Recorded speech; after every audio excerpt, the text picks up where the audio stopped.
नाज़रीन आपको बताएं, सूबाई वज़ीर इत्तलाआत उज़्मा बुखारी की मीडिया से गुफ्तगू, आइए आपको बराह रास्त ले चलते हैं। काटी है पाकिस्तान के आइन और कानून को, और जब वो भिड़ काटी है पाकिस्तान के पॉलिटिकल कल्चर को, तो उसके ऊपर बहुत सारी जो है वो कुछ सवालात हैं मेरे, जो मैं चाहती हूँ कि मैं आपके तवज्जुह से पाकिस्तान की आवाम तक पहुँचूँ।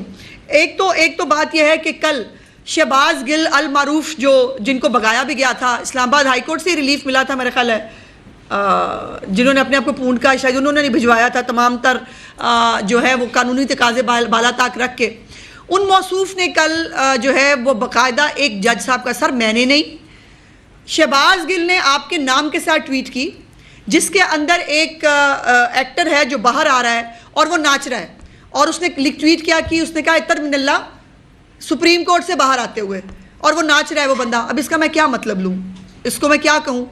सर जनाब जो है हमारी गर्दनें तो हाज़िर है सर, पहले भी वो तलाल चौधरी हो, निहाल हाशमी हो, जो भी हो, हमारी गर्दनें तो हाज़िर है। वो अलग बात है कि आपके जो है वो जब से ये अदम एतमाद की तहरीक आई थी, उसके बाद से इस मुल्क में पोलराइजेशन और जो हरकत की गई कि खबरदार हमारे खिलाफ फैसला आया तो तुम्हारी ऐसी की तैसी कर देंगे, आप लोगों की जो है वो शक्लों वाले पोस्टर्स के ऊपर जूतियाँ मारी गई, और आपके पूरे ख़ानदानों को जो है वो मीडिया ट्रायल हुआ। और अब भी ये कहा जा रहा है, कल फवाद चौधरी साहब को मैंने सुना, मिफ्ता इस्माइल साहब को भी मैंने सुना, उन्होंने कहा देखें ना, जब आप जो है वो उनके साथ जो है वो लड़ाई होगी तो फिर वो रिएक्शन, अब लोग कह रहे हैं, मैं नहीं कह रही, कि रिएक्शनरी फैसला था। और इसके ऊपर जो है वो ये शहबाज गिल का ये ट्वीट कि अतर मिनल्ला साहब सुप्रीम कोर्ट से बाहर आते हुए भंगड़े डाल रहे हैं, किस बात पे? ये आप समझा दें, मैं समझाऊंगी तो फिर मतलब ज़ाहिर है हम तो समझा ही देंगे, लेकिन समझाने की ज़रूरत नहीं, लोगों को समझ आ रहा है बहुत कुछ। और दूसरी बात है कि शहजाद मिर्ज़ा साहब ने जो ये डिसीजन है, इसके आने से एक रात पहले उन्होंने क्या ट्वीट किया? उन्होंने कहा जस्टिस मंसूर अली शाह स्मैश। इसका क्या मतलब है?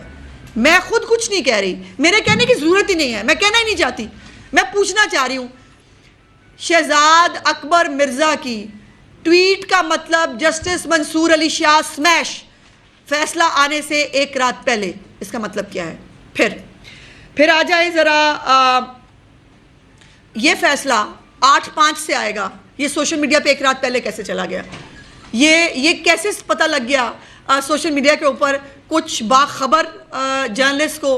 वो बाखबर जर्नलिस्ट किसके साथ अटैच थे? सुना था फैसला जो है वो आने से पहले जो है वो सीक्रेट होता है, और फैसला जो है वो जब तक सुनाया ना जाए उसको पब्लिक नहीं किया जा सकता। ये फैसला कैसे 8/5 से आ रहा है, ये हमें पता नहीं चला। फिर ये तो मेहरबानी है हमारी सुप्रीम कोर्ट की कि उन्होंने ये सीटें जिसके अंदर जो मांगी नहीं थी तहरीक इंसाफ ने, जो फ्रीक नहीं थी इसके अंदर, उन्होंने तहरीक इंसाफ को दे दी। और फिर मज़े की बात यह है कि वो तमाम टेक्निकल गलतियाँ जो तहरीक इंसाफ ने अपने इंट्रा पार्टी इलेक्शन से लेकर आज तक की थी, जो वकीलों को दुरुस्त करनी चाहिए थी, वो जजों ने दुरुस्त की बैठ के, और उन्होंने कहा कि नहीं वो आपको नहीं पता। वो कहते रहे कि जी वो सुन्नी तरीक को एफिडेविट जमा करा दिया, उन्होंने कहा छोड़े सुन्नी तरीक ने क्या एफिडेविट जमा कराए, इनको पीटीआई में लेके आए। ये फैसला मतलब इसके ऊपर मैं बहुत मोहतात तरीके से गुफ्तगू कर रही हूँ, अदरवाइज़ जो पब्लिकली कहा जा रहा है, जो पब्लिकली सुना जा रहा है, वो मैं शायद सुना भी ना पाऊँ। और ये उनकी मेहरबानी है कि उन्होंने सुन्नी तहरीक को देने की बजाय उन्होंने कहा पीटीआई को देनी है। उनका दिल चाहता तो किसी हमसाया मुल्क को दे देते। देखे ना जी, मतलब आज़ाद बाइख्तियार अदलिया है हमारी। और जी नाज़रीन आपको बताएं, सूबाई वज़ीर इत्तलाआत उज़्मा बुखारी मीडिया से गुफ्तगू कर रही थी।